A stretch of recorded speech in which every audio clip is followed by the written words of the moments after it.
Well, good morning. I'm Christopher Miller. Glad to be with you all this morning, and thanks for letting me scurry around and get my ducks in a row up here. And we've probably all been doing some traveling to get here. My plane was 3 hours late last night, so my sleep was a little shorter than it should be. So let's take a little time. I'll introduce myself, and then I'd like to actually engage you all and get a sense of what your expectations are about the day. It's kind of a long day together, so I'm happy to be here with you. So I'm Christopher Miller. It's my first time at SCL conference. This is a community I'm new to and eager to learn, and I think I'm confident that there are wayfarers here in my own thinking and journey, so this is very exciting. I worked as an architect for 20 plus years in Virginia and New England. I was in academia for 22 years training professional architects. And just this past year, I returned to practice, and I'm in an unusual and wonderful, blessed situation of working in a large firm, 55 people or so, with 6 or 7 of my former students. And so it's what a delight for somebody at the end of his teaching career to work with people that you see arising to become leaders and to have substantial contributions and are people of character. So they had to get through the awkwardness of not calling me Dr. Miller, but to start addressing me by a simpler name. Chris is fine for all of us. So my wife and I moved from the Chicago area to Richmond, Virginia. And I'm a parishioner with Keith Nix and other people here. Robin Berlew, some of you know other people from the Veritas School. My firm, Glavian Holmes Architecture, it's about 50 years old, does institutional work all over Virginia and the Mid-Atlantic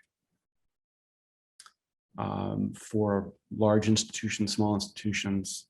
It's a firm where the leadership, at least for the last 30 years, has been Christian and has been people of integrity and putting a high level of emphasis on service and quality, and representing institutions in a language of architecture that is legible. And we'll talk a lot about that today.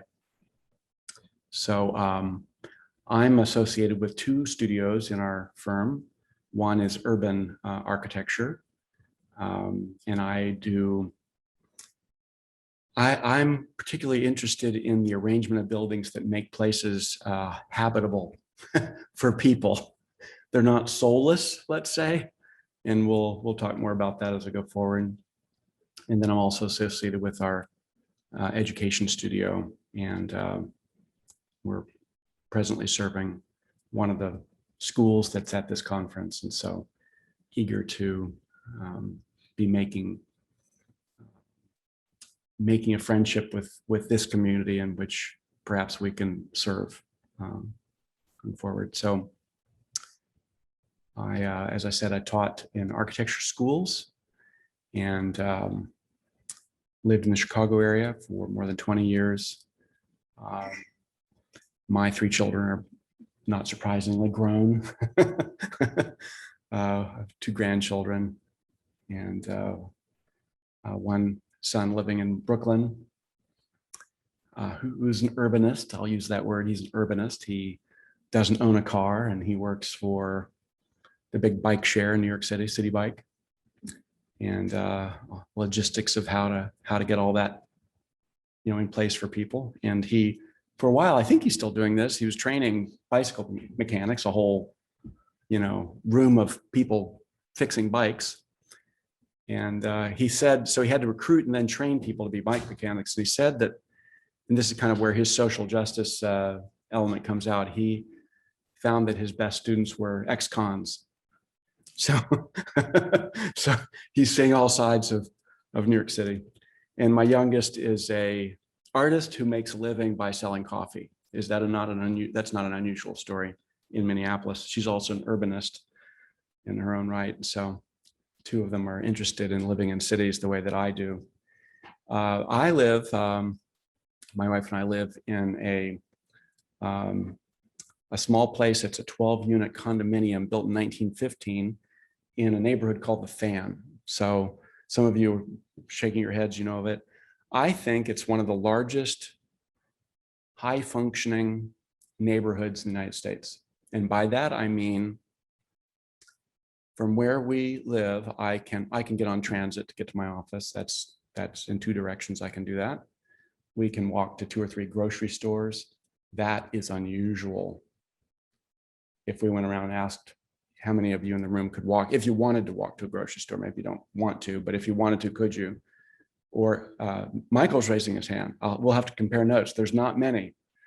A drugstore, optometrist, dentist, church. We walk after commuting 75 minutes or 45 minutes to church over the last 10 years.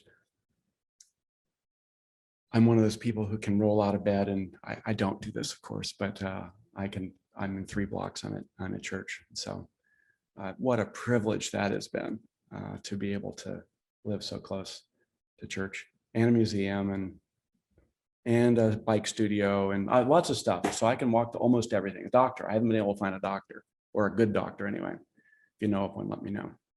So, so a lot of what I've been doing my entire career, I'm actually observing in the place I live.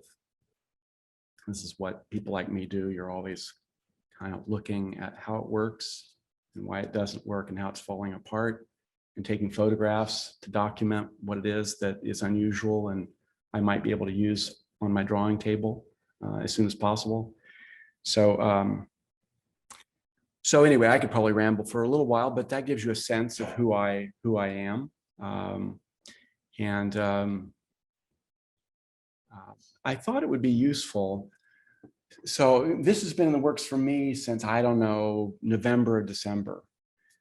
And I had certain ideas about how I might be able to get information from you all, and I might be able to anticipate more of what you might be bringing to this. And that I didn't understand the infrastructure well enough, and I'm hoping this is a thing I do annually, and we'll work out some of these things going forward.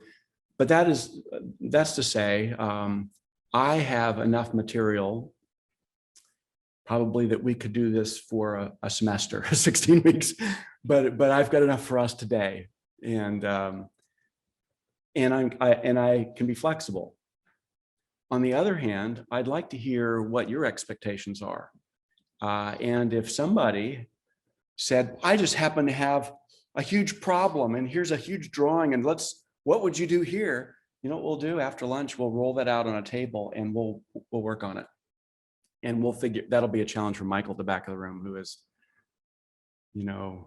making this all possible for people who are doing it remotely. And hello to you who are with us remotely. And we'll figure out how to do that.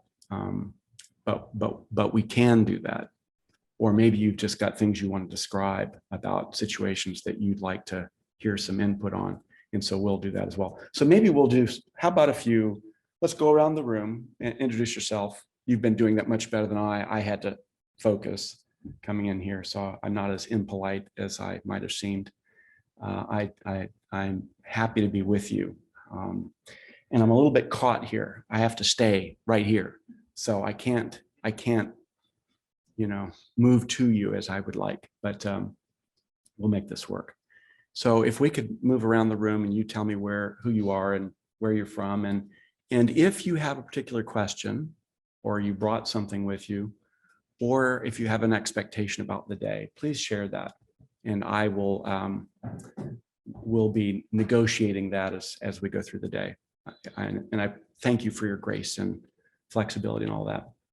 With one lady in the room, we should start with the lady, I think. So, would you?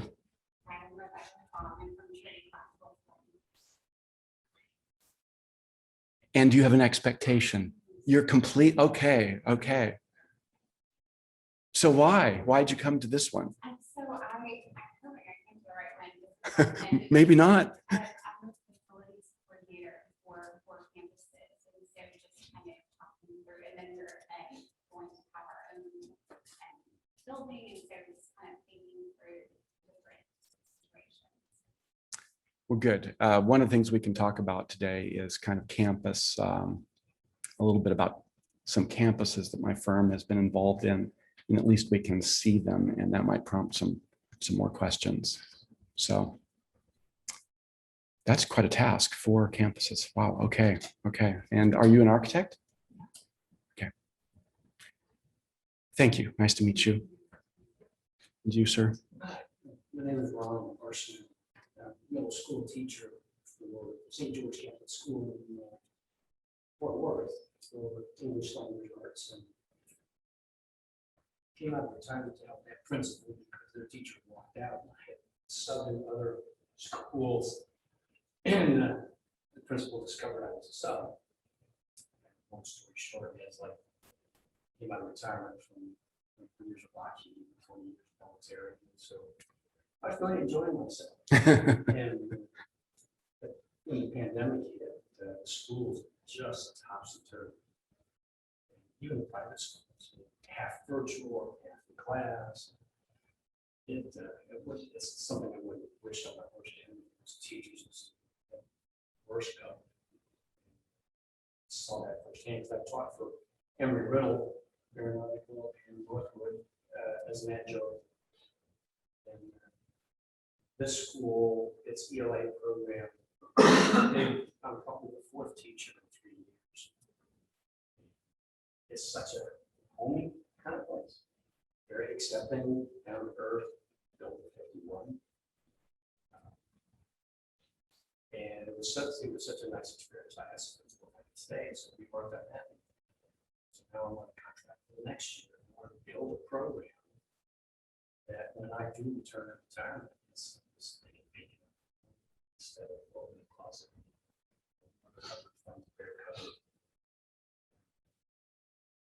So I'm here. My expectations is because the Catholic Diocese of Fort Worth is thrusting forward in classical education.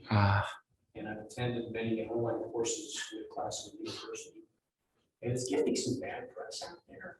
When I went through those courses like that, this is terrific stuff. Yes. And so I'm here as an open book, ready to learn whatever it is to gain, how to deliver, how to engage the students, to get them hungry. That's one thing I noticed when I was in the classroom. They're not hungry for literature. That was the first one to tell me. It's like English is a tough language because it's having a Hispanic population. English is a potpourri. It's a mix from Greek and Latin roots that others thrown in. It's not like Spanish where here's your word, and that's the only way. It conjugates one way. English does this way of homophone. It sound like this, but it's actually that. It's spelled this way and not that way. Kids appreciate the camera. It also makes the education strain when they throw in what they practice speaking Spanish. I'm right on my page. Thank you. And I realize I'm already probably not doing what's best for the people who are listening remotely. So, at this point, we don't have anybody on remote. oh, okay, So, okay, we just have one mouse on, Leslie Ramsey. okay. So only his mic and this mic is picking up on here. So I can either repeat some of the questions or the introduction. We probably won't get through all the introductions. Maybe I can just type on Zoom who's here. The other thing we can do is use the app. That'd be great if you check in on the app. This is a small group that will get Leslie connected.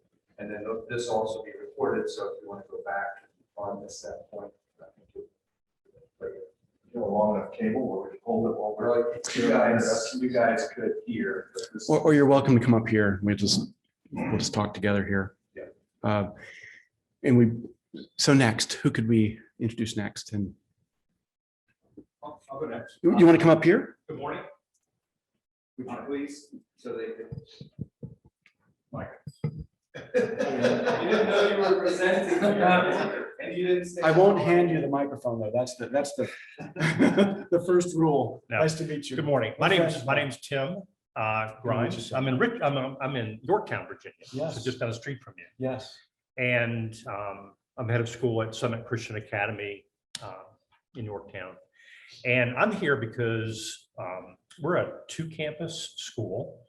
We are in 2 churches, Yes. and we're outgrowing both of our spaces there. Yes. So we're beginning a capital campaign for our upper school campus, and the idea is to expand on the church property. We're a ministry of that church. Mhm. So there's already an architectural format, if you will. So I don't think we're gonna be able to divert too much from that. And then at our grammar school, we're working with that church to either expand their facility, or we're gonna have to move, or if God blesses us with resources where we could build somewhere. So we're in a capital campaign. We got a 2-campus problem. And I have never walked in the world of architecture, engineering, permitting with the county and all that. So I'm here to learn and want to be able to understand some of the expectations Yes. and how to ask the right questions. Yes. What are some of the major roadblocks that might hit? So really, that's just walking into that world and so forth. So here to understand and maybe get some ideas and know how to not make some mistakes along the way as we try to increase our campus size. Does that all Good. make sense? Yes, it does. And it sounds, these stories are very, very familiar, very similar. People across the country are in similar situations. And so there's going to be plenty to talk about. Okay, good. Yes. Thank you. Wonderful. Nice to meet you, Tim.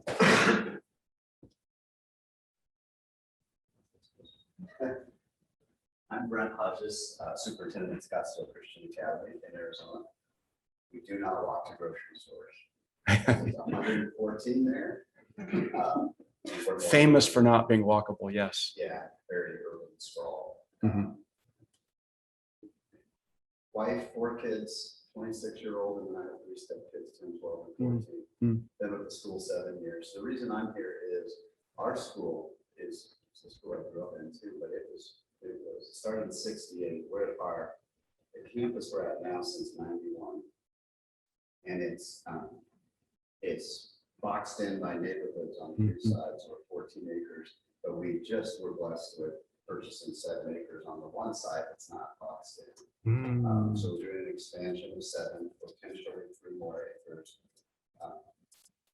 We're in the master planning design process now, Okay. looking for how to start the process of finding that pre-construction partner. And so this topic intrigued me, and I wanted Good. to listen in because I'm an educator. I'm an architect with a builder. So, thank you. Thank you. I'll just say, we might get a Google map of your Yeah. that'd be great. property and look at those 7 acres in conjunction with what you have. And it might make a nice thing for us all to look at. So, and I'll just, I won't know what it is that your consultant is master planning for you. Yeah, So we'll just have to accept that, and it's a good thing. there's a couple of unique challenges I'll point out. Oh, boy, there always is. Yes. Yeah, that's good. That's good. Yes, sir. My name's Keith Costello. I live here in the DFW area, and I worked at a school called Covenant Christian Academy in Colleyville for 20 years. I left there 3 years ago, and I am working to start a new system of classical Christian schools here in the DFW area. It's a franchise model. So I'm going to be the other. What I'm working on, I don't know exists so far in the classical Christian school world, but very apropos to this. So I'm continuing to seek out all the inputs that God's got for me as I'm working on this. So the campuses I'm planting are multi-use campuses. So they have school facilities, commercial facilities, and residential facilities all on the same campus.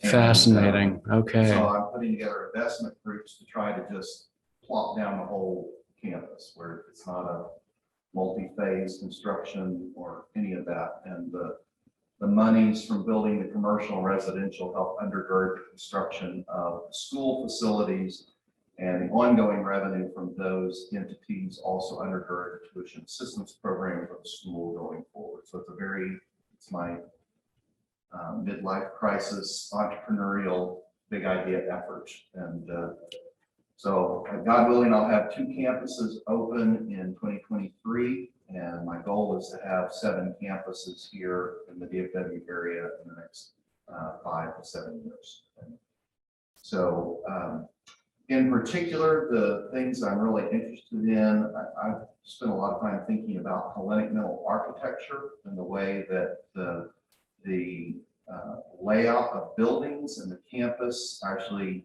convey educational content to the students in the community. So I want to continue to think through that. I'm also very interested, because these campuses are multi-use, the principle of hospitality and being inviting to the surrounding community is a critical component. But obviously, security for schools is a major issue. So the meeting point between secure spaces and proper response teams and so on and so forth from a secure school standpoint, while still remaining hospitable and creating a inviting marketplace on the campus, those things are very significant sort of thought areas for me.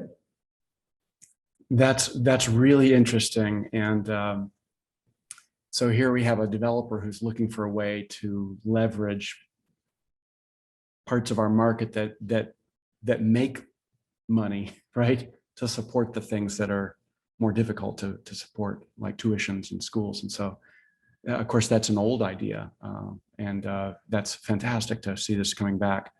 I'm glad to know that, because I can steer a little bit. I'm very, very interested. That's what I do day to day. So I'll steer as I can to include that kind of thinking about multi-use properties. And of course, the security is a challenge, but it's very interesting. There could be a lot of future in that. So, yes, sir. I teach upper school math and physics at Bible Classical School in Waco, Texas. I have no administrative role, but we think about the relation between form and purpose in mathematics a lot. Even just the way you write a notation, when you draw diagrams, the way those can shape the imagination you have about the concepts you're looking at. And so I was interested in this topic as a way to think about how to do that with the spaces that people inhabit. Live is situated right near the famous Magnolia silos in Waco, and so thinking about development there, ways to improve and expand the space that we're in there is also a challenge with the growing urban demands in Waco, and the ways in which that's at work. So I'm really interested in the conversation. Looking forward to it. Thank you. I've been to Baylor many times, so I don't know Waco as well as Baylor, but.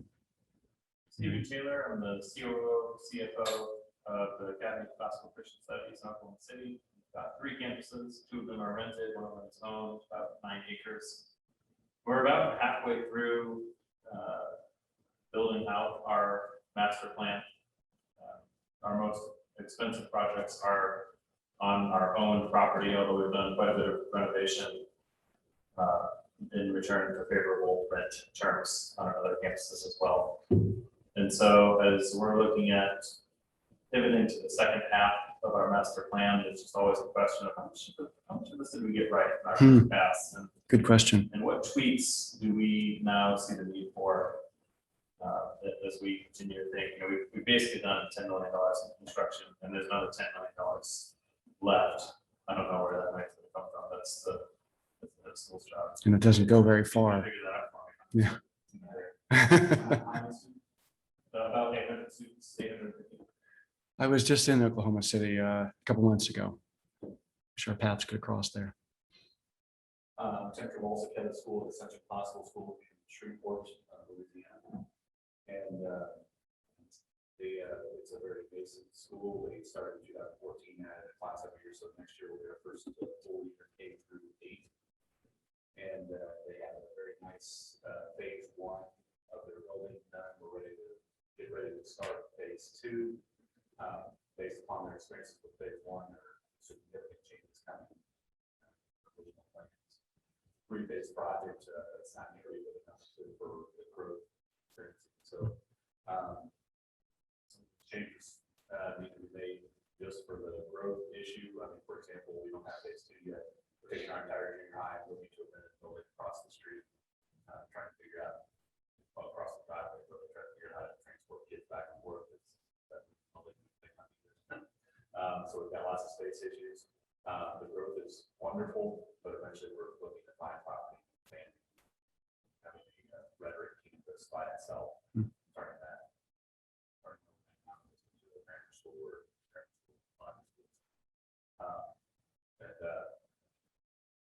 Two practical issues. So I want to learn more about idea development for the future as we grow these projects, but also in this phase 2, which is hopefully starting very soon. Issues like, well, we can't afford a Baroque library, and we want to make it attractive. We want to make it look like a classical library, etc. So, what is the balance between, say, faux architecture that looks real but doesn't look like it's Disneyland either? Yes, yes, Is that possible to do without spending a fortune? yes, Those kind of questions. yes. I've anticipated that question, so I will have one project I think does kind of open some possibilities for us. But well, that's in so many different. Oh yes, please, Mike. Oh, so here I just made him a non-person because he's running the stuff. I'm so sorry, Michael. Please. Oh, no problem. Thank you. It's good to hear all of yours. I'm Michael Lovett. I'm COO at Geneva School in Bernie, outside of San Antonio. And we're growing a great deal. We've purchased land about 21 acres in the last 2 years, so we're up to 61. But we have modular portable buildings for 2 of the schools, Logic and Rhetoric, and a beautiful hill country design of single-story classrooms for grammar, and we're growing a great deal. So we're trying to figure out things like office space and music spaces and living in 2 worlds, like 5-10 years down the road, where we might have finances, fundraising to build a new permanent building and then living in portables. That aesthetic is not so good, but the price per square foot is great. So that's what we're Thank you, Michael. And Michael is going to be kind of partnering with me to make sure that we do all the parts that we need to do here today. So I'm grateful that he speaks up and speaks in what we're doing. Thank you. You know, I think this is a good time to say a bit more about the content that I'll be that I've brought and will use as we see fit. So my academic study focused on a Renaissance architect, the first treatise actually written in the Renaissance on architecture, an Italian named Alberti. And it's clear that, it is clear from the argument and clear from the arrangement of his text that he's thinking about education in the way that you do. So he is presenting a theory of architecture that is essentially rhetorical. And I'll unpack that as we go forward. And the structure of the book is a way it, I think, mirrors the grammar, logic, rhetoric structure of the Trivium. And so I'm not going to make a lot of that, except I'm kind of following his treatise, and I'm going to show you 6 parts of architecture, the things that you memorize, right? So that you can name because they become parts of something larger. And then we'll talk about some settings of architecture where I would argue that this is logic being employed, where we judge relative importance of institutions based on the ornament, how the buildings speak one to another. And then we'll talk about beauty in the end, which I think working it out in circumstances that are also have some transcendent potential will be where we end up after lunch today. So there is, so this is not good. The power to my iPad, which is supposed to be going through this adapter, is not going through the adapter.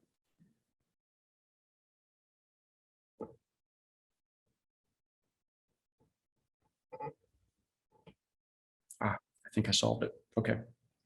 That crisis. Now we'll just see what happens next. Oh, okay. Not too many disasters yet. Okay, great. So let's go on then. So an agenda, but let's go on. We've been talking quite a bit now.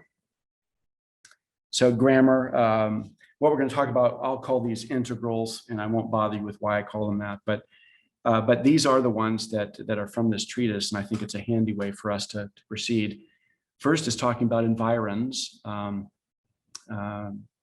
The Latinists in the room might recognize the word that he uses, which is something more like regio or regio, which we get regime from, or region, or all those kinds of things. Environs is how I've anglicized it. Or plat is a word that you might know from buying a house, right? But it could mean platform, or it could mean lot or parcel. It means all those things. Articulation, I'll explain. You could say that, and then walls, roof, and openings. So starting with this idea of environs, we can say, first of all, about this, that architecture, especially vernacular architecture, and can you all see? Can you see well enough? Because you're welcome forward. Architecture, we know this pretty clearly now from the people that do social science related to architecture, that the most important thing about our built environment is the cultural aspect. It's not, does it work? It's not its efficiency or even its sustainability. It's, does it make sense culturally? I worked with somebody in disaster relief, and he had worked for years after the earthquake in Haiti to bring emergency housing to Haiti. And one of the first persons to see one of these houses that he was so proud, I think in a positive sense, and grateful to have delivered to Haiti, this person said, I don't live in that. And so there's a cultural misfit, right? Something that looked, it might have put a roof over this person's head, but culturally it looked like a doghouse, right? And so there was a mismatch culturally. There are many stories like this, many stories. So this is not the only story, but there are many stories, and they're always fundamentally important. Does our built environment actually, is it rooted in the place that we are? Because our rootedness actually is fundamentally important. Our cultural rootedness, and that cultural rootedness manifests, or can manifest itself powerfully in the kinds of things we build around us. Right, so there's concern about what will happen in Syria now, right? After cities with thousands of years of history are completely ruined, and they will be rebuilt probably in the fastest and most efficient way, which will be poured concrete. Will a whole culture lose its rootedness to place? And what will that look like as a social pathology, right? So it's very, very important. So when we talk about buildings, we can talk about the architecture of Northern Illinois, which actually came from upstate New York and New England. We can talk about Tuscan architecture as opposed to, don't mix what happens in Milan with what happens in Florence. Those things don't work together. Catalonians don't like being called Spaniards, right? And there's a very, very proud and very, very beautiful architecture of Catalonia that doesn't need to be homogenized with what Spaniards elsewhere do. So we could go on and on about that. It's interesting that even the townhouse, you think the most ubiquitous housing form that is, there's probably, I don't know, 20,000 of those things, 20,000 townhouses within 2 miles of this place, I'll just guess. And they are essentially the same, except that is an English townhouse. And if you put that in some places in New Orleans or in Lafayette, Louisiana, it's a cultural misfit, because there's at least 2 kinds of townhouses. There's a continental townhouse and there's an English townhouse. And for most of us, we had no idea, right? And so these things are very, very deep. And it reminds me of this wonderful quote by Chesterton. Who is better at turning things on their head than Chesterton? And he said that Rome was great because men had. We think, oh, because it's beautiful. That's why we go there, right? That's why we go to visit it. Well, it's beautiful because it was loved by people over many, many generations to make it that way, right? And so we can make places that are true and good and just, and those will be the places that we love. And I might say in this context that our alumni will want to have their wedding photos taken, right? I think a true test. I mean, I trained architects. I think this would be a great test.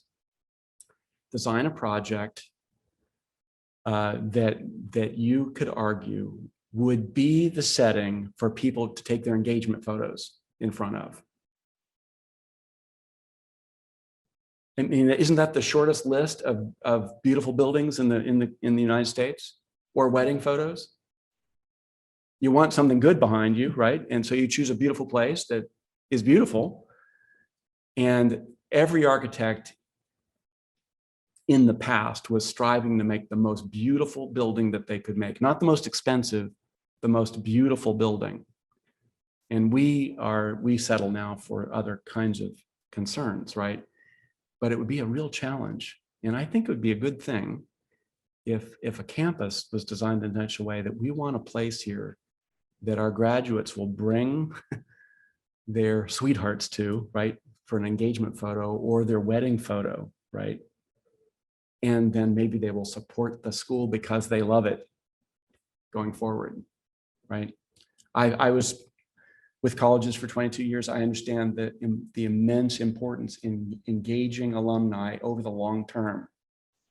So they feel like this is still their home and it's one that they want to support in every way. So so those are cultural things. Materially, almost all architecture before the introduction of steam locomotion, 1830s, was local, with a few exceptions for the most important buildings. And so, for instance, if you have the opportunity to go to the city of Toulouse, the brick is all pink. It's got a pinkish cast because the quarries of clay there are pink. If you visit Rome and you see the monument there to the unifier of the Italian state, it's made of marble from Milan, and people from Rome think of it as an insertion, a foreign insertion in Rome that they don't feel great about, right? And so that marble was brought a long way to do that. Now, there are historic examples. The cathedral in Winchester, they brought marble in the middle, and they brought stone from France in the Middle Ages on boats across the English Channel and up the river to Winchester to build, the most important building in England. It was the first capital of Britain. So there are exceptions, but these days, of course, we're returning to it because the first rule of thinking sustainably is to use materials that are close at hand. Actually, some of you are aware of the LEED system, and one of those categories is, are your materials coming from close at hand? For all the craziness of our economic system now, it's cheaper to order stone from China than it is from Georgia. Right, and somebody's paying for that somewhere, somehow, right? And it might be us, right? So just to make this point one more time, that environs is ultimately cultural. Some of you have watched an old British show called Ballykiss Angel. Maybe some of you read a series of books that I love by Patrick Taylor about Ballybucklebow, small town in Northern Ireland. Bally is included in all the names of Irish cities that you see in that left image. Well, that's a lot. And so as it turns out, Bally is the name of kind of a clan. It's the description of clan land. And it was divided into towns called tates. Do any of you know a tate? It's the Irish word for town inside of a bally. And so this is just a long legacy in Ireland, that the way that land was organized has to do with social clans. So moving on to plat, the idea of plat, and I'll use the word lot or platform or parcel, any of those words will work. And these things can be characterized perhaps differently than the surveyor that provided the assessment for or the appraisal for the house that you bought. First of all, we can think about a plat that is cut off from others. That's actually the meaning of the Latin word from which we get temple, is we put sacred places on plats or lots or precincts that are separated for being, and I will use I'll put it this way, so that we understand that sacred building is in a place that's exclusively sacred. And I'll make the contrast that everything outside of a templum is profane, not in the way that we use the term, but simply that it's mixed. It's sacred and it's not sacred. And so that's an interesting way of looking at the world that could come back, especially for people who have religious sensitivities, right? Of wanting places, wanting our churches to be special, and thinking about those as being set apart in some way. It might be as subtle as they're set back from the street or the sidewalk. But there's other things.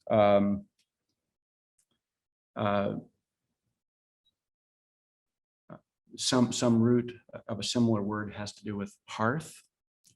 The word focus, actually, that we use so much of is, and guess I'm speaking of a room of people that are well acquainted with classical languages, right? So focus is a word for fire. So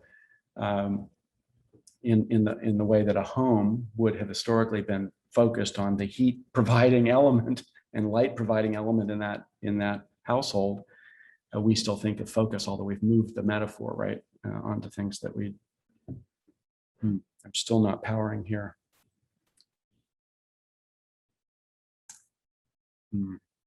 What's going to happen?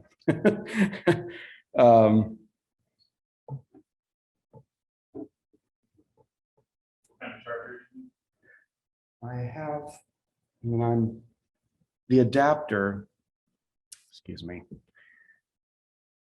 The adapter is supposed to take power through the adapter through to the iPad, as well as being the HDMI connection.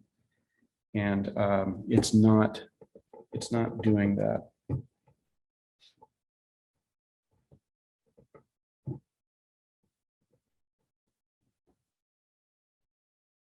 I'm going to step out of this just one more time and see if it's telling me that. Well, it says it's charging. Let's see what happens.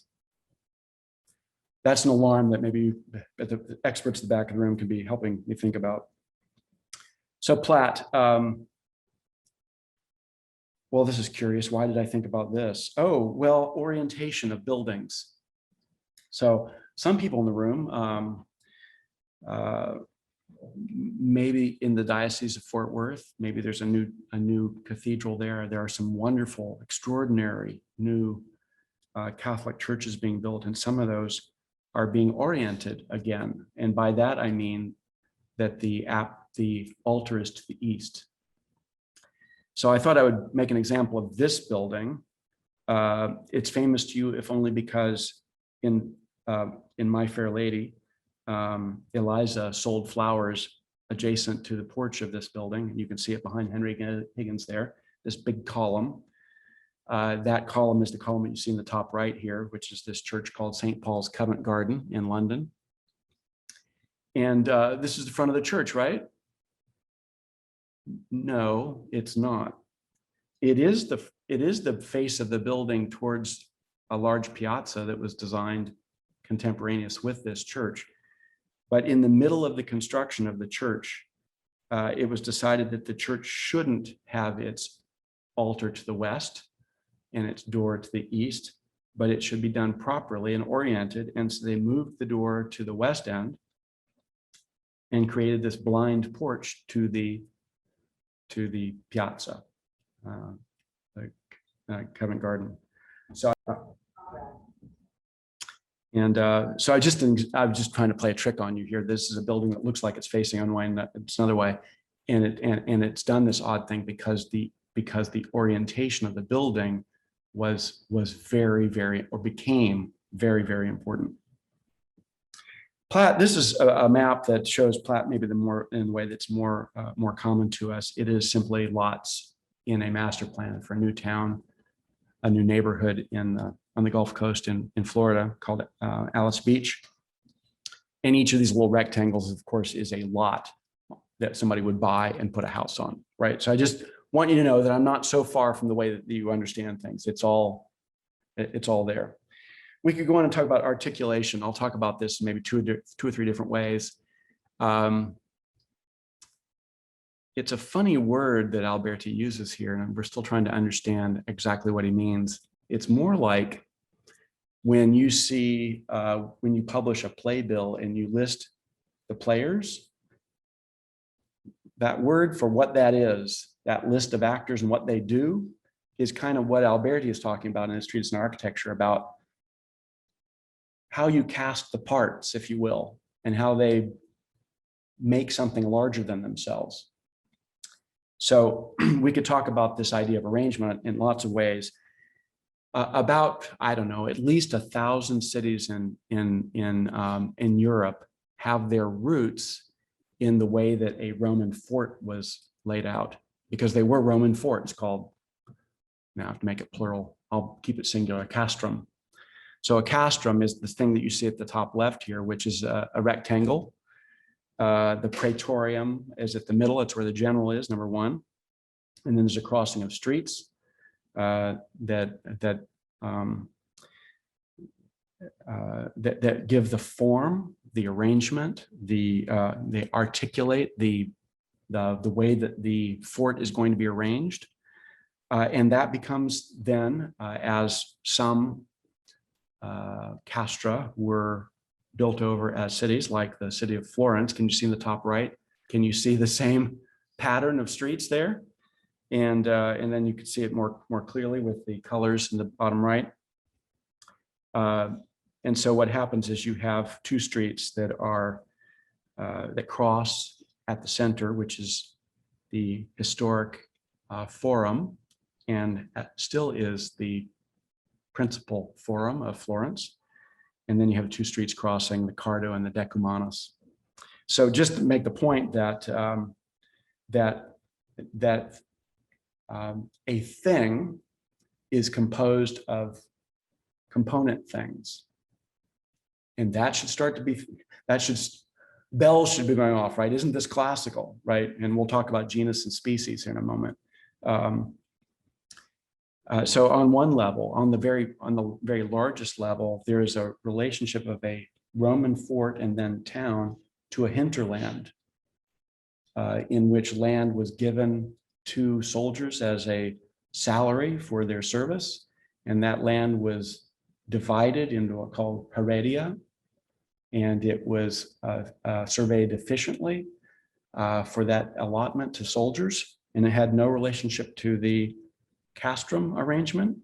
And so you can see that the streets in Florence go off in a different geometry. So this place had a relationship to a larger hinterland, but we could talk about this on a smaller scale as well. Columns.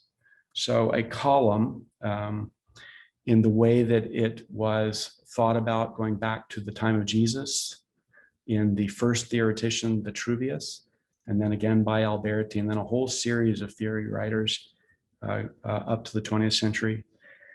I thought about columns as having a relationship where all the parts are some proportion of the diameter of the column at its widest place. So you see that these yellow circles are the same diameter as the column width near the bottom of the column. And that same diameter is used for the column height, for this column height. It's a Tuscan column. There's different kinds of columns. I'll show you that in a moment.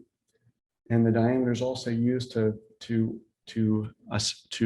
plan the related parts of the what's called the entablature at the top, where the beam goes across. So the column is like a post, and there's a beam at the top that goes from one column to the other column. That lintel, entablature,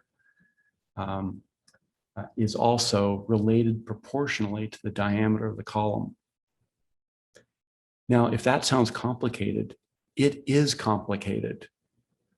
And students of architecture who learn this language go through a process of grammar-like education in which they learn the parts and how to manage them skillfully and fluently to use this as a meaningful way of communicating meaning and apparent structure to a building.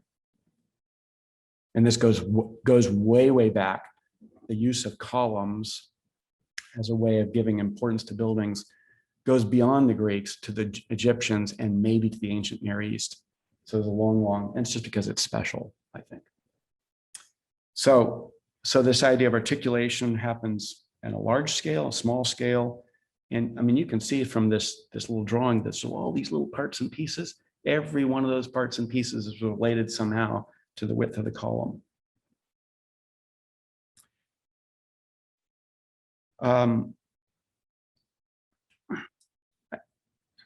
I think I've already said this, but I'll just make this point that historically, and this, I'm taking this from an author, he said a Scotsman observed that in his home village, every house was built of materials gathered within 400 yards. That's a quarter mile, right? And that's almost universally true of simple buildings. It's still true in most of the world, right? It's just not true in the industrialized world. So that's just, we'll go on from there. The other is timber and wood. This was interesting. I didn't know this. I'm just going to read this. There's a difference between timber and wood. We use these words, and some of you who are involved in language are frustrated by this, the way that words are used as if they don't have separate meanings, right? I was so delighted to learn that the word metaphor is what Greeks used to describe their moving companies. If I can find the photo, I'll show it to you after lunch. Some of you are doing the Greek there. Anyway, in the traditional landscape, woodland comprises between 1/6 and 1/3 of the available area. That's interesting. That might be true of Britain, or historically true. Woods are not wild nature, but a resource carefully managed over the long time by each village, or more recently by woodland management agencies of government. The key is to emphasize the difference between timber and wood. Timber is a large section of a tree that takes time to grow, and as a result is a very valuable resource, saved for very important constructions and for ships. The British Navy used to go around looking for trees that would work as masts. Timber, so timber is a large, timber is grown on a 40-year or longer cycle and harvested as logs at the end of this period. By contrast, wood is a different resource, harvested traditionally every 7 or so years. Wood consists of poles of small diameter grown in coppices. Coppices are trees that are regularly cut to the ground level, like our Christmas trees, and allowed to spring up again as a series of slender stems or poles. Poles are used to frame small buildings, including small houses, sheds, wagons, and other important items like furniture, tool handles, and so on. Coppices are normally limited to species such as hazel, hornbeam, beech, or ash.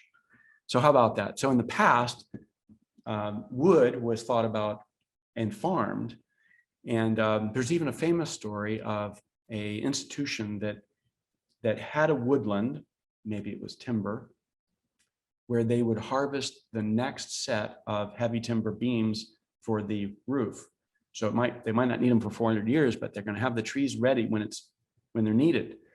And a similar thing is probably facing the rebuilding of the cathedral in Florence, in Paris. You know, there was all this throwing up their hands, you know, of, well, we can't do this anymore. This is impossible. In the present, we'll have to build, you know, we'll have to put it under stainless steel. There's been a guild in France for 100 years or 200 years training people to build buildings like the cathedral. Those people are there. They've been training their whole lives, generations, to do the special work of rebuilding a cathedral. Stone, wood, roofs, all that stuff. And we'll see whether they can find the timber that they need to do that. But the tradesmen, it's at the highest possible trade level. A very, very exceptional program to be part of. But they're thinking ahead in ways that are, I think both honor creation, I would say, and husband it in the best possible way.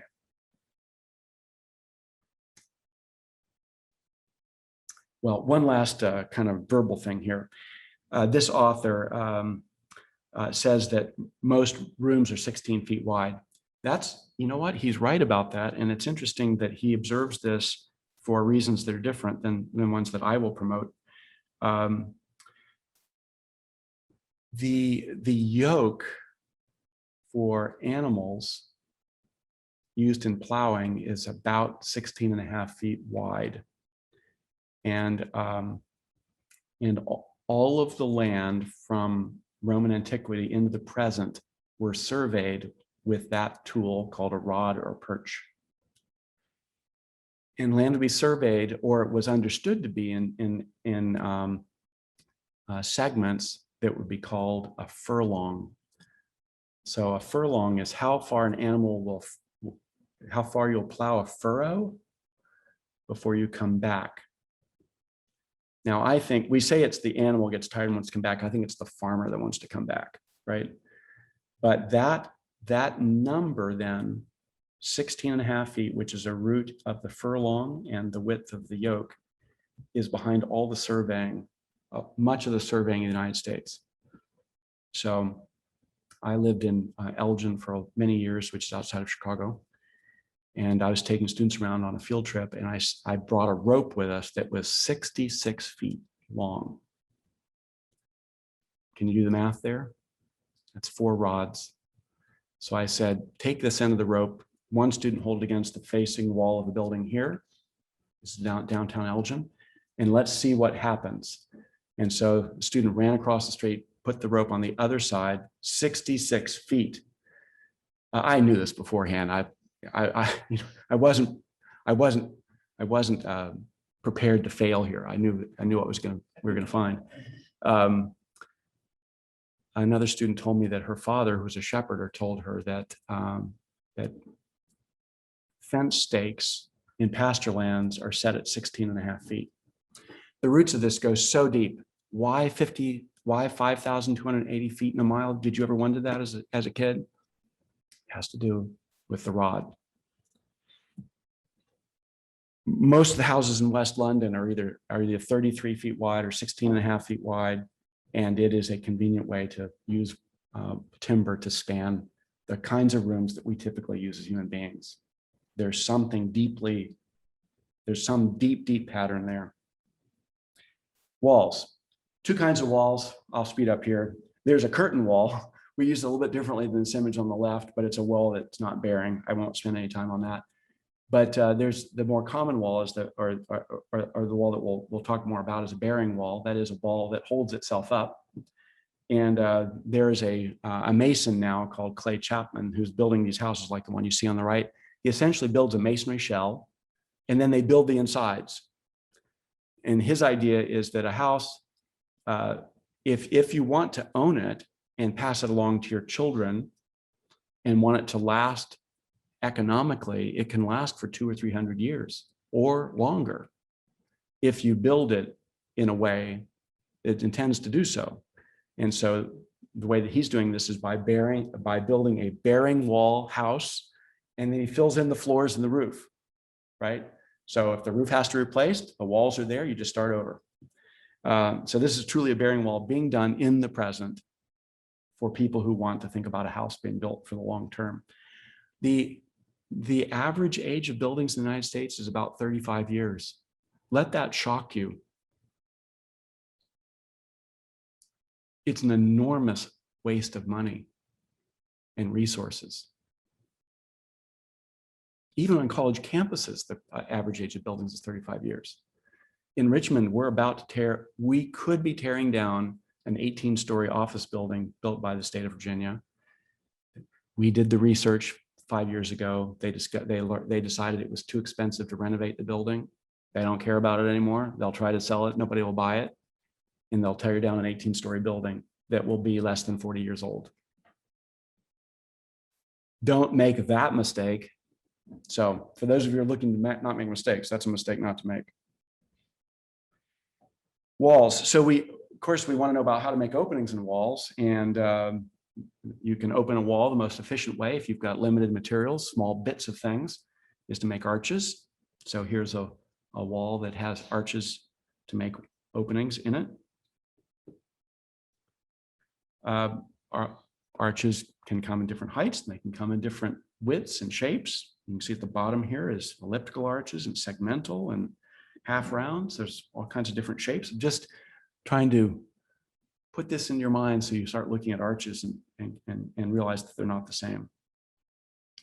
Then the other way that you can have openings is to have square-headed openings. And you can see in this image at the right that the openings have a piece of stone over the openings. It's called a lintel. Another word for that is this style you might call trabeation. Trabeation, you should hear that word with its Latin root. Take the beam out of your eye, right? It's the same word. So in this building here from Buffalo, you're seeing that there's both arcuative openings and trabeative openings. And the trabeative openings use something special, which in this case is a piece of handsome stone to make the opening. And then at the bottom, they're actually using some metal to create larger openings for shops. This idea of trabeation or post and lintel goes back to this grand example, the Parthenon here, shown as if it was reconstructed at the top.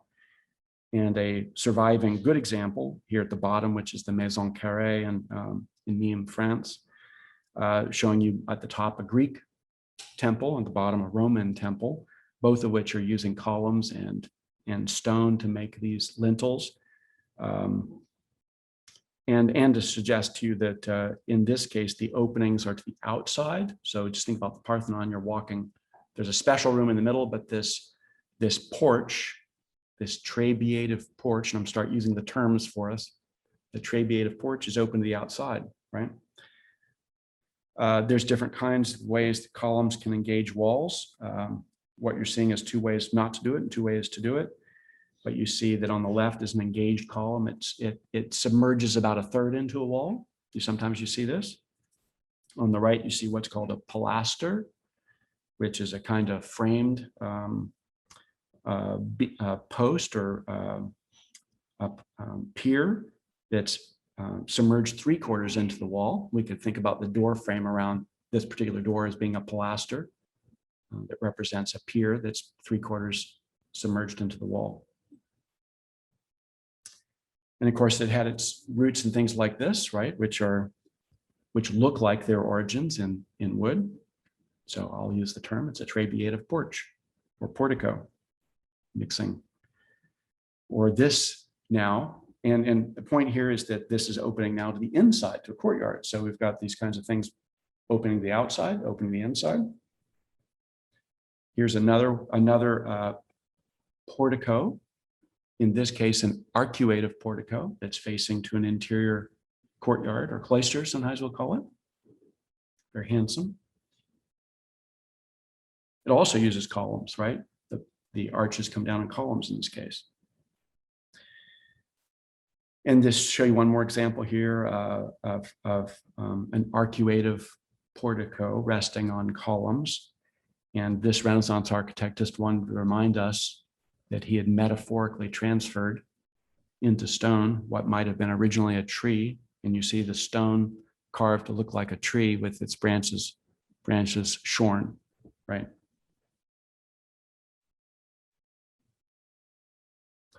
Another example from the Renaissance of a building that has an arcuative portico that faces to the outside with a big interior volume. Now, different topic, still in this idea of integrals, and suggest that these things mean something. Building landscapes, urban landscapes were thought of going back to Vitruvius, but this was rehearsed again in the Renaissance, of them being genres in the way that we think of them in drama, with really strong connections. So the one on the left might originally have been a setting for a satiric with a Y, but in the Renaissance misunderstood and made with an I. And so the Renaissance built on the idea of making fun of, in a way, bumpkins, you might say, right? A long history of this, and at the risk of offending some people, I might say that some of us grew up in states where you had urban universities that would make fun of the state universities that were set not in the capital city. I'll let you find those places. You know exactly what I'm talking about without me being prejudicial. The middle is a comic or comedic setting, which and then the rightmost one is the most dramatic or tragic. And in 17th century Dutch painting, they thought about paintings in this same way of having genres. So at the left, you see peasants fighting, maybe after cheating at cards, right? And they're ugly and stupid looking. I'm not reinforcing these. I'm just saying that's what it was present, right? In the middle, this is the kind of painting that a middle class, the Dutch were wealthy, and so they could afford paintings, small paintings. They'd hang them in their living rooms. What's this painting about? This painting is to amuse us about a woman who's being courted by two, one having more success than the other. The one more successful is offering her something to drink. We have our own present day warnings about this. And she's looking at us, engaging us with a smile. We have to interpret the smile. What does she mean? And this would have been enjoyed as a painting on a middle class wall in a living room, perhaps, as a way to gently teach what the family was supporting, which was what we would still call middle class values, right? Whatever that means at the present, but we think it used to mean something. And so it's that gentle way of teaching. And then on the right, it's the most tragic or the most significant thing. So paintings of battles, large paintings of battles, or in this case, Sebastian being taken from his martyrdom. I say that because columns were thought of in similar ways. In the Renaissance, they were given kind of qualitative associations. This was not true historically. Going back to the Greeks, there were probably two columns: the Doric column, which was what the Dorians used, and there was an Ionic column, which is what the Ionians used. And then they invented a Corinthian column, and so they were more, you might say, clan related. But in the Renaissance, they kind of took on more qualitative relationships, and so they were put in this. So Serlio in the 16th century gives us this diagram at the bottom center where you get a whole catalog of 5 columns and you see the difference of them. So at the left, you've got a Tuscan column, and at the right, you've got the composite column. And what you're to understand is that they are, that you've got stouter proportions on the left and slenderer proportions on the right, that you've got dressier things on the right and simpler things on the left. And that those kinds of basic associations could be invested with meaning in buildings. And the history of that runs through the history of architecture until, I don't know, 1945. So for example, if you stand in Chicago with the stock market behind you, on your left and on your right are 2 20th century bank buildings. On the right was built the State Bank of Illinois. It has an Ionic column. The bank on the left is the Federal Bank. It has a dressier column, a Corinthian column.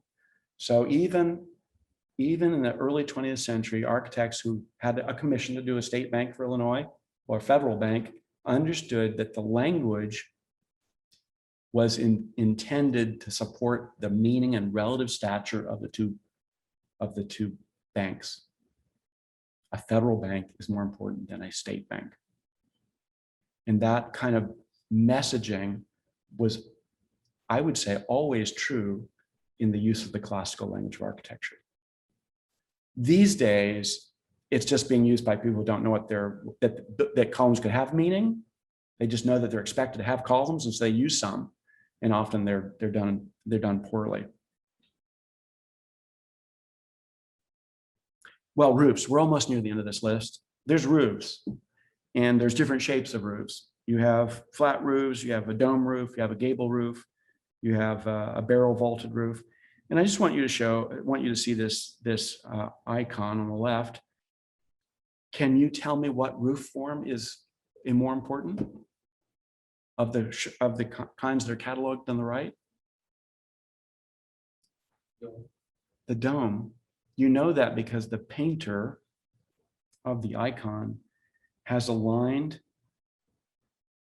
I think this is Christ, isn't he? Christ on the center axis of the format under the dome, right? And so we are to understand who this is by virtue of the fact that the building behind it has a dome, which is a church or a cathedral, right? The Romans used barrel vaults, and they put them in series like this because they made great ways to make warehouses with minimal numbers of supports. You can turn vaults in 2 directions this way. They're called groin vaults, and they can emphasize the long axis or the short axis. Here's a whole variation of the gable roof that is so common to us, but lots of things can happen to a gable roof. We call it a hip roof in some of these variations. I'll skip this. It's just to say that roof pitches historically were intended to be functional. And so you would put a steeper pitched roof in places where you have more rain, especially where you're using small bits like slate or tiles, and you need to shed the rain. So you make it a steeper roof. There's more redundancy. And a shallower roof where you might want to keep the snow on the roof because it has insulating value, and you've got access to wood to build a strong roof, you might have a shallower pitch roof. But roofs were always related to what they were doing for us, not just what looked good. Well, sometimes we can look at coins for clues. So this is, some of you know the story. Augustus, his father was assassinated, and to both assure his own position in his legacy as the son of Julius, elevated Julius to a god. And here's a coin that commemorates that. So we have Julius on the left, and then we have this coin on the right, which across its entablature it says Devo, Julia, or Julio, maybe. And what is it? It's a columned, pedimented, what you'd call temple front, right? So the temple front was being used as a way of signifying that Julius had been raised to the level of a god, which meant that they were reserving the temple front as a sign of divinity. So here is a temple front being used to reinforce this scene from the Gospels. Is this Mary and Elizabeth? Or look at this. This is from the Renaissance. Or this is another street view.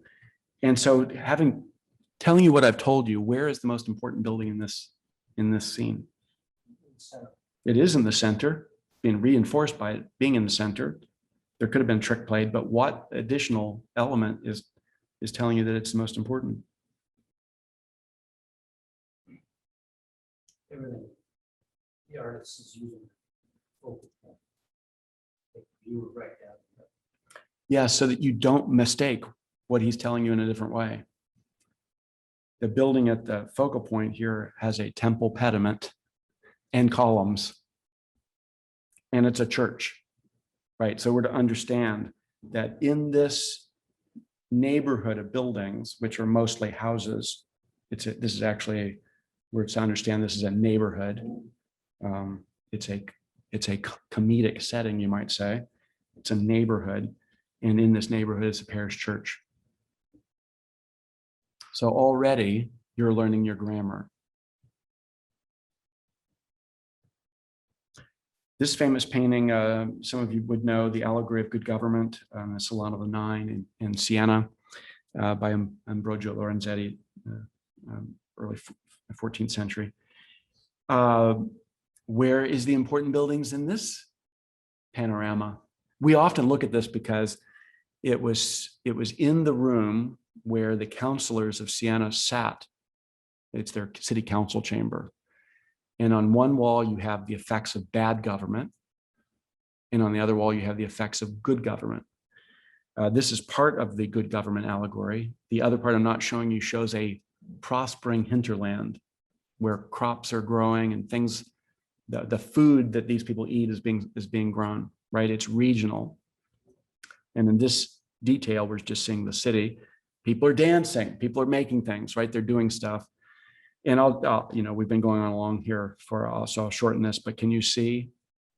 Lorenzetti didn't make it easy for us. The first one I showed you was actually a theatrical setting. This one's not. It's a panorama. It's a mural on a wall. So he didn't use perspective to help you understand what's most important. Can you see? There's one domed building here, top left corner, with a tower, campanile, and that is the building that we would all know in Florence. It's the Duomo, it's the cathedral, right? And so it's present and it's signified as being the most important in a context in which civic life is flourishing, and where all the other players are taking their place relative to the stature of that most important religious building. Openings, I'll use this image again, and we won't spend any time except that in this list of parts, there's chimneys and there's stairs and there's spaces between columns and there's doors and there's windows. The significant part about this, and it's not been appreciated, is, in some buildings, you need a lot of width between structure so you can see what's going on in church.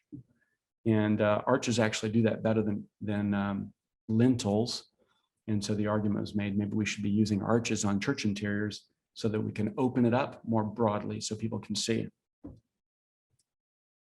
Well, okay, so we've come to the end of the first little show here, and I can stop and load up another one. Oh, and good, the power problem is averted. So we won't go down in flames today. That's good. So while I'm loading up this second one, we will get to the problems that you faced, and I hope this is useful for you and doesn't frustrate you, and I can speed up a little bit. But what comments or observations or questions might you have at the moment? I had a. Yes, Michael. You brought up a great point about appreciating the local architecture design. And so sometimes you get new folks in leadership at schools that come from a different area. What would you encourage that person to do to really begin to understand? So a New England person coming to South Texas and having visions of what classical architecture looks like, and coming to the Texas Hill Country with stone and boardwalks and things that are purposeful and practical, but also appreciative. That's a great question. So one of the things that I do in my initial work with clients is to work on precedents that are useful in the present. And I will actually look at buildings before 1830, because those are the buildings that are most tuned to both the culture and the climate. Right? So if you're coming from New England, you don't care about creating shade. In fact, you're trying to make buildings accessible to winter sun. I would think, and I think we're all going to feel this a little bit later as we walk outside and it's 100 degrees, that we're looking, as one does in Italy and in Rome, you go from pool to pool of shade, right? So you're creating shade, right? Those are two very, very different architectures, right? And they're made of different things as well, right? There's a lot of brick in New England and a lot of timber. And in the hill country, I would want to find out. I know some architects I'd be looking at who are honoring the local wisdom of how to build in this climate, which we need to understand again, if only because you need to lower your operating costs.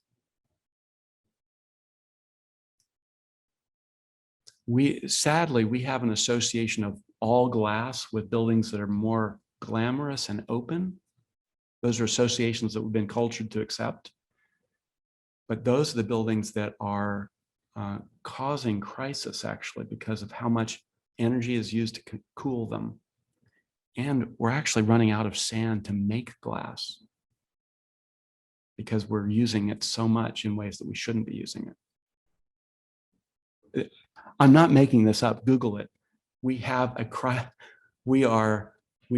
encountering a shortage of sand to make glass. So this is a very, very important question, Michael. And so one of the things I do is I'm looking for examples of them. And I'll have to say, this is where I do some editing. I don't show clients ugly buildings. I only show them buildings I think are handsome and ones that are consistent with the culture and the climate, and that could conveniently carry meanings that are appropriate. So I'd be looking for shade producing buildings in this climate. We can talk some more about that, Michael. That's a great question. So I mentioned the word, other questions before we go on? You can see I can talk. Yes, is this our break time? 4 minutes and then the session's over. Can we go 4 more minutes? And maybe in that question will be honored. Yes. Well, and so I'm curious about technology and what that's, you were talking about then a quarter mile, the materials used to make the building. I've been looking a lot at like 3D printing is applied to construction nowadays, where the form of it, you can get to look like lots of different things. Right. And it offers the opportunity to use composite materials that you can find nearby. Of course, the restrictions for building codes and everything are limiting access for what builders can play around with in that front. So I'm curious about how your take on technology, the sort of rootedness to the aesthetic of the past and the function of the environment, but also how that's being shaped by the new technologies. And I'm just going to edit that word. Instead of saying to the past, I'm going to say to the local, right? Because we're still in places, right? And I would suggest an approach to technology that is one, and I'm not suggesting you limit your buildings to what you can find in a quarter mile. It's like, scavenging, right? But there are limits about how far we go in terms of the energy that's spent doing that. But I will suggest maybe the Amish way of looking at this: always use technology that supports community. When it's not supporting community, and it might be your community, your school community, or it might be a larger community that you live in, or it could be our national community where we have scarce resources, right? At some level, we have a commitment to community. And are we using technology and our resources in ways that reinforce community, right? Which should sound profoundly biblical to you, right? And to be really and be critical and careful about that question. You mean, just say for that example, not arranging our living room, pointing at TV. Something similar. There are many examples. And again, at the risk of offending some people, somebody in the room, a lot of neighborhoods are built now with 2-car garages, 3-car garages at the street, right? And you drive into your garage and you close the garage door and you walk in the door and you're in your house, right?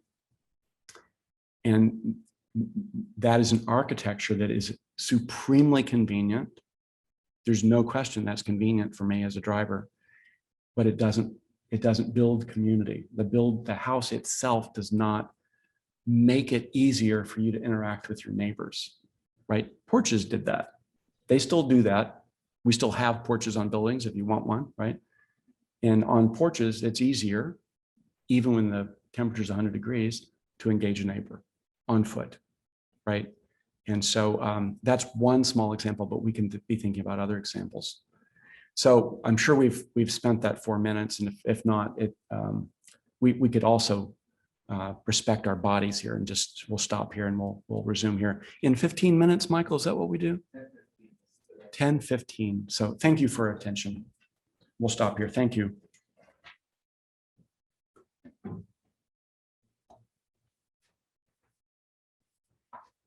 And I can hear some themes of concern, and so we can start emphasizing those.